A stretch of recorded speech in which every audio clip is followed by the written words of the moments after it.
News at Noon, working for you.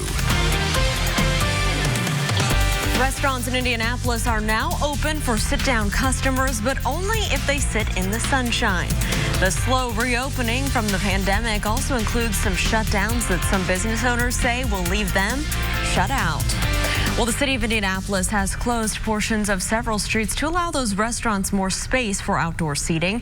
Those include parts of Mass Ave, Illinois Street, Broad Ripple Avenue, and our Megan Sanctorum is live on Mass Ave this midday as restaurants are serving their first lunch crowd. Megan, what's it looking like out there? Yeah, Lauren, well, as you mentioned, this section of Mass Ave is closed to traffic right now, but restaurants that have an outdoor dining permit have these sectioned off seating areas in the street. They look just like that.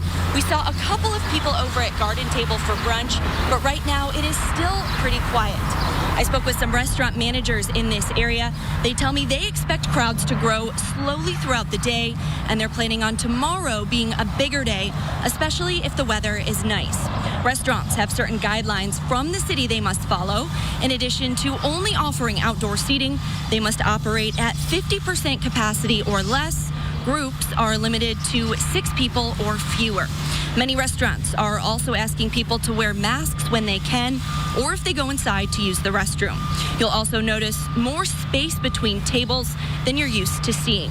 Now, not all restaurant owners think closing the street and providing this outdoor seating is a good idea, though, saying they lose parking spots for carryout and they worry about people gathering in large groups. Now, these street closures we mentioned are expected to last through the 4th of July weekend. Reporting live, Megan Sanctorum, RTV6. Well, Megan, thank you. Mass Ave there isn't the only street that's closed to car traffic to help restaurants provide outdoor dining. Photojournalist Shay Goodpaster shot some footage today of crews shutting down part of Georgia Street. Georgia will be blocked off from Pennsylvania to Illinois Street, and Illinois Street will be closed from Georgia to Market. The southern half of Monument Circle will also close. Those closures are expected to last until July 4th weekend. All right, and if you're heading out to dine outside this weekend, or maybe you're just trying to get outside for the holiday weekend in your own backyard, our Todd Clausen is standing by right now from home. And Todd, I did step out for a few minutes right before the show, and I could see the sun starting to peek out a little bit. Yeah, you know, the same thing as I looked out my window just before I came here to my studio in the basement, Lauren. I saw plenty of blue sky. We'll kind of toggle back and forth between some blue sky and some clouds here this afternoon, but we should remain dry on this Friday. And with the sunshine, temperatures responding nicely. We're in the 60s and 70s right now. 71 in Bloomington, 70 in Terre Haute. We're at 63 in Indianapolis. But as soon as you get into some sunshine in your neighborhoods, we are going to break out into the 70s for just about everybody. And here's a live look in Bloomington, where it's a much better picture than this morning when we were dealing with that patchy dense fog, just a few fair weather clouds. And because of that sunshine, that's why your temperatures are currently sitting in the 70s. You notice it's just a little wedge of sunshine that's working in. So overall, I think there's still definitely more clouds than sunshine throughout the afternoon hours, Lauren. Hey, but we will take the warm temperatures and any sun we can get after this stretch of what has been a pretty dreary weather pattern throughout much of the week. So get out there without reservation here, and temperatures will climb into the mid-70s, and then even not bad this evening as the sun starts to set. And that's because warmer temperatures will continue to work in. Starting tomorrow, we will be in the 80s, and then we'll stay in the mid to upper 80s all the way through the holiday weekend. The humidity comes up as well.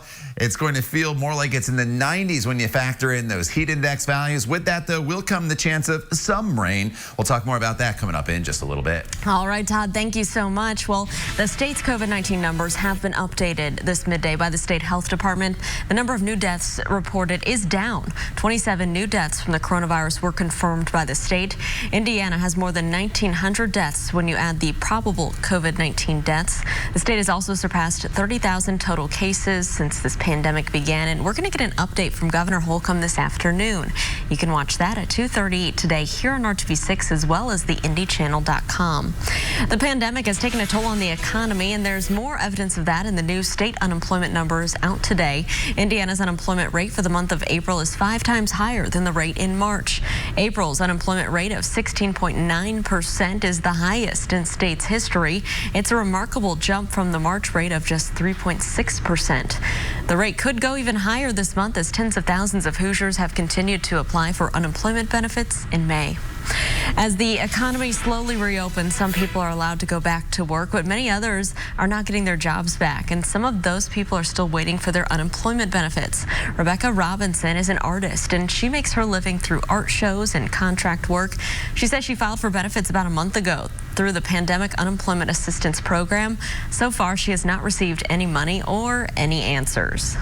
I'm sure they're just backed up as well, but it just makes it hard on individuals that have applied and not knowing what's going on. You're on hold for 2 or 3 hours.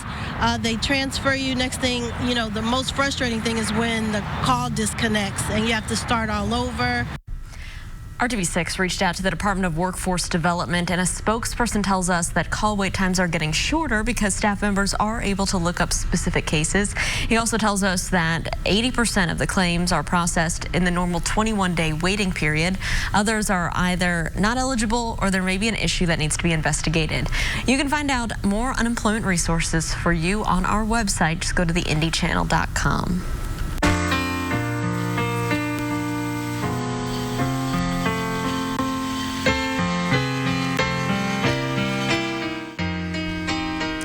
Memorial Day weekend is finally here, and today the city of Carmel offered some past and present remembrances in a virtual Memorial Day ceremony presented on the city's Facebook page. Fishers will be featuring a day-long observance of Memorial Day on Monday, also online. There's still a few in-person programs happening over the weekend, and you can find a full list of Memorial Day activities around central Indiana by visiting our website, theindychannel.com. A lot of Hoosiers have been missing their workouts during the pandemic, so next we'll show you how one local gym is trying to reopen safely and how they couldn't wait to get started once they had the green light from the state. All right, Todd. And Lauren, these temperatures are going to start to moderate over the coming days. We are jumping from below normal temperatures and kind of a chill in the air to full-fledged summer-like temperatures over the course of the next few days. We get the humidity as well as those 80s you see just to our south. They are heading our way quickly. We'll talk about the rest of today and look ahead to the holiday weekend forecast for you coming up when the News at Noon continues right here on RTV6.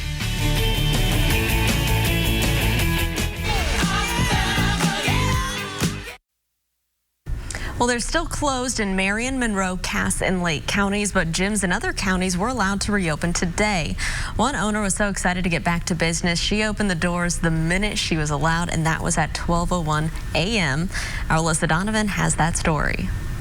The owner said that since they are a 24-hour gym, they usually have people working out at those hours, which is why they decided to open up at exactly 12:01 a.m. so that everyone could get their workout in today. Owner Amanda Barkus spent the day Thursday preparing for her gym to reopen after its 2-month closure. Thanks to the space they have, they were able to move their workout equipment to a safe distance apart so that they don't have to rope off every other machine like some gyms will have to. Gym staff will also be sanitizing areas like shower rooms after each person and cleaning equipment throughout the day.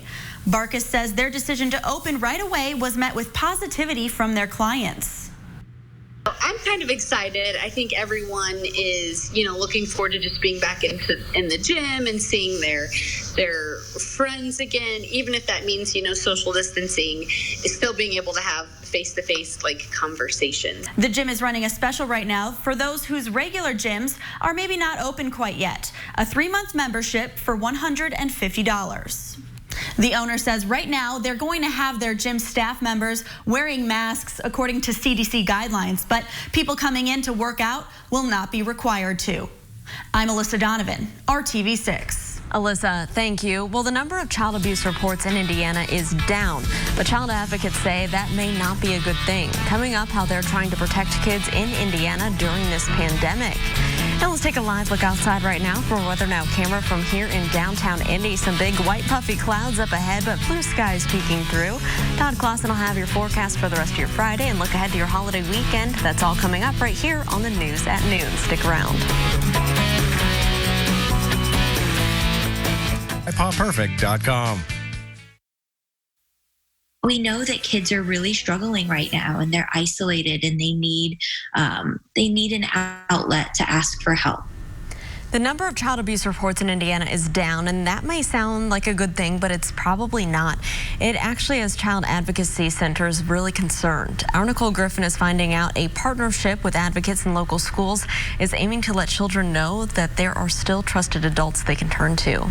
It's the kindergarten through second grade.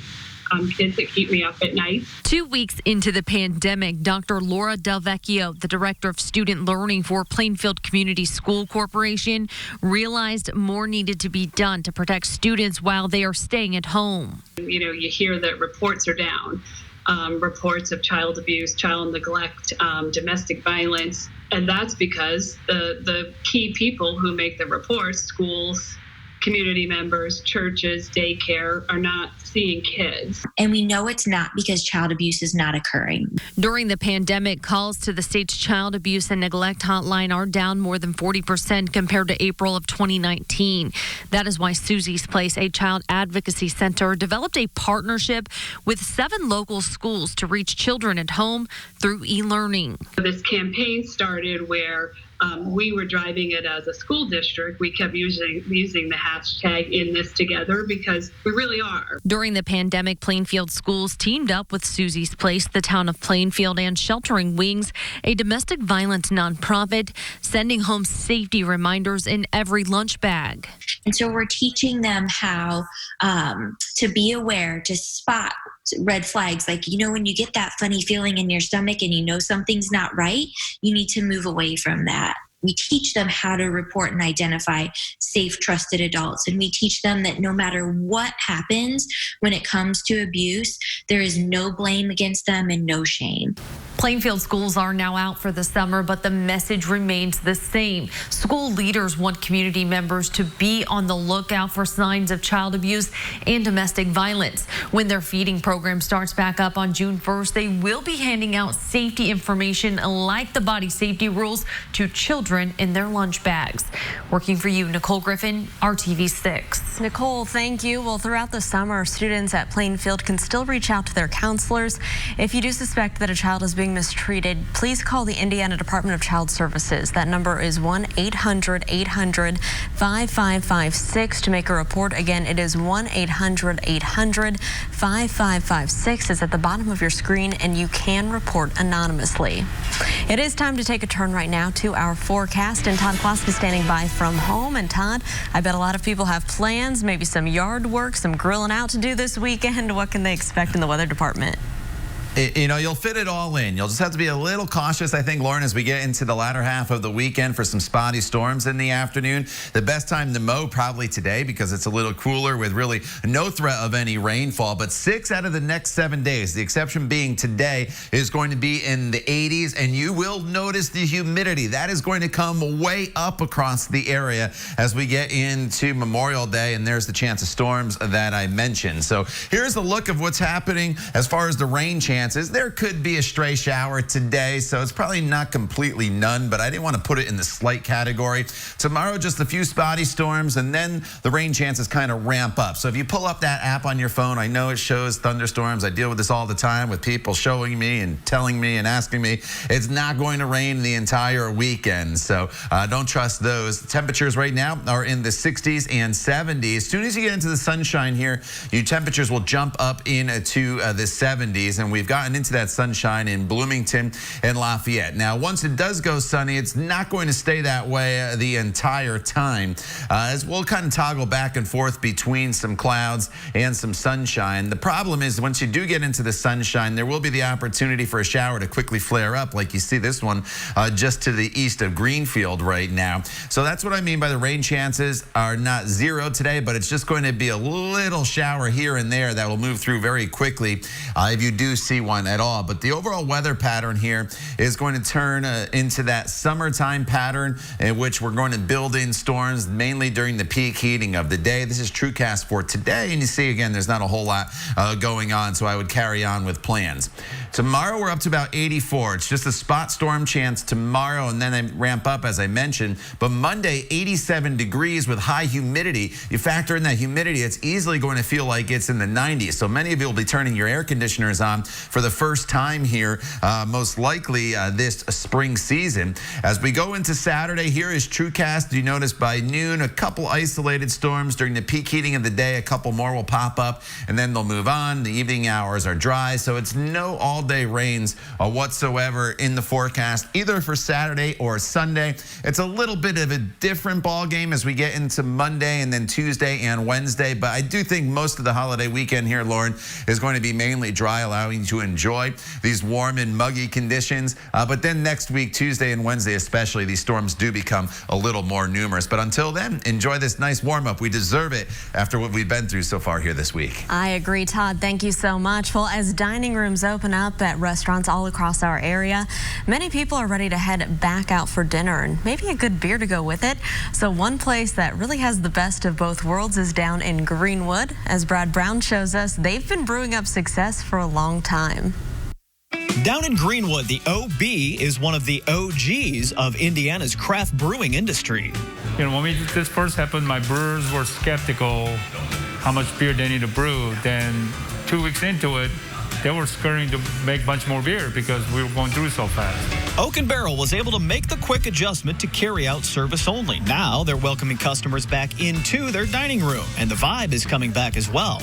They're happy. They want to drink beer, and it makes me happy. You know, it's nice to see kind of somewhat of the normalcy, the noise level and the sights of people drinking beer and acting normal is a great feeling.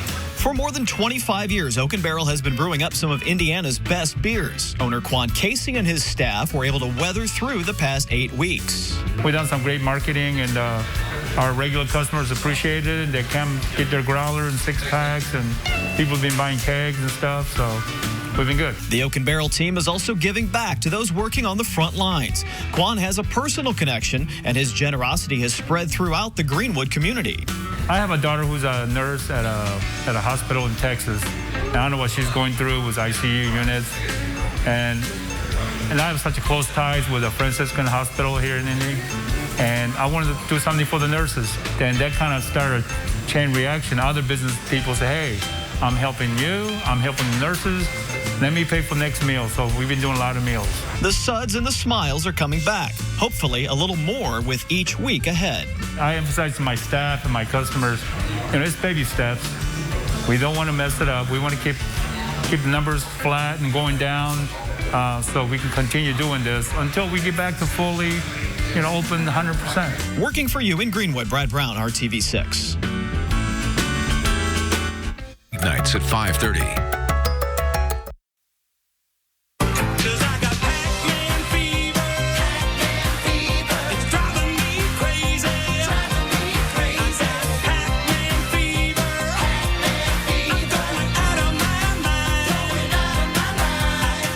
Well, Pac-Man is 40 years old. Can you believe it? The legendary video game debuted at a Tokyo arcade on May 22nd, 1980, and it was originally called Pac-Man.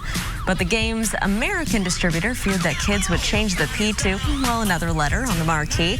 So they changed it, and Pac-Man was born. Pac-Man looks simple, but it's deceptively difficult. To this day, only a handful of people have completed a perfect game, finishing with no lives lost and the maximum number of points from each level. Very cool.